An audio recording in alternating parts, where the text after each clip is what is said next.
Hi everyone and welcome to Niagara News Update for Wednesday, November the 9th, brought to you by bulletnewsniagara.ca and ikfadtv.com. I'm Annie Sylvester. Last night at Club Italia, the city of Niagara Falls paid tribute to the volunteers who donate their time and energy to keep alive the community's many activities and programs. The event was staged by both the Niagara Falls Recreation and Arts and Culture committees, and I had an opportunity to attend.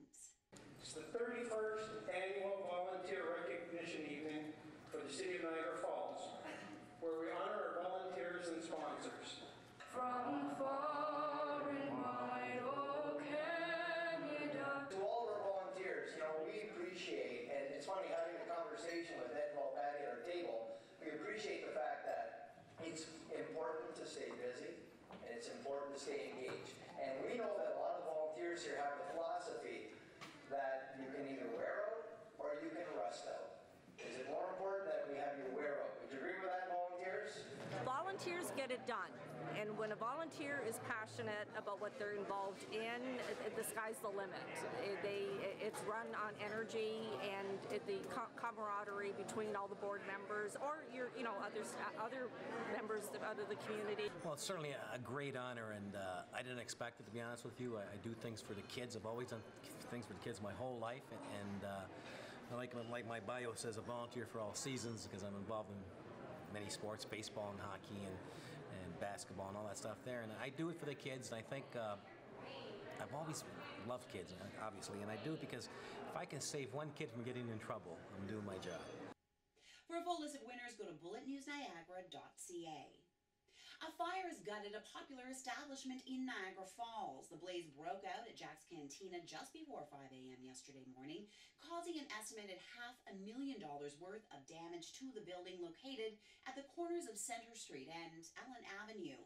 The blaze was initially discovered around 4:55 a.m. by a passing pedestrian who spotted smoke coming from the building and called police.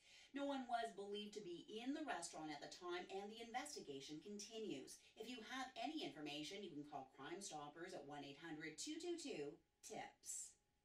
It looks like the Fort Erie Kinsman Pool will not reopen next year. After 2 hours of debate Monday between councillors and members of the public wishing to save it from decommission, a unanimous vote was passed in principle to move forward with a $2.5 million reconstruction of the pool. This decision would mean the $40,000 needed to operate the old structure in 2012 would instead be put towards the new development, which would start the following year. Niagara Ice Dogs forward Thomas Kuhnhackl has been suspended for 20 games for a check to the head of the Kitchener Rangers' Ryan Murphy. You look, what happens is Ryan Murphy misses the puck here, and his head's just stuck back looking, and you look at it, it's an elbow right to the chest. The incident, which occurred early in the second period of Friday's Ontario Hockey League game in Kitchener, is the harshest handed out this season by Commissioner David Branch.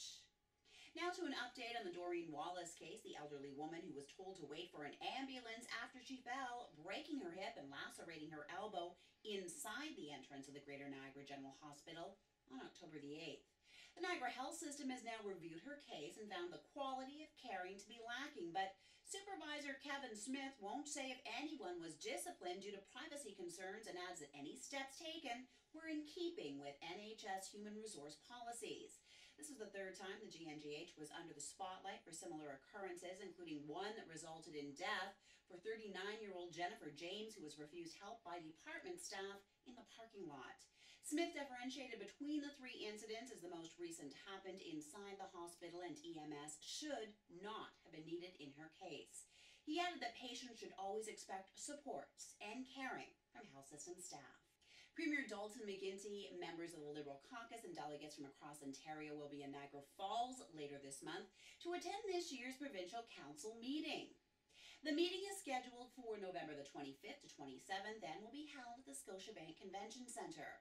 Niagara Falls MPP Kim Crater said he's pleased the party has selected Niagara Falls as a place to gather for the meeting, and it's another opportunity to show off the city to delegates and their families.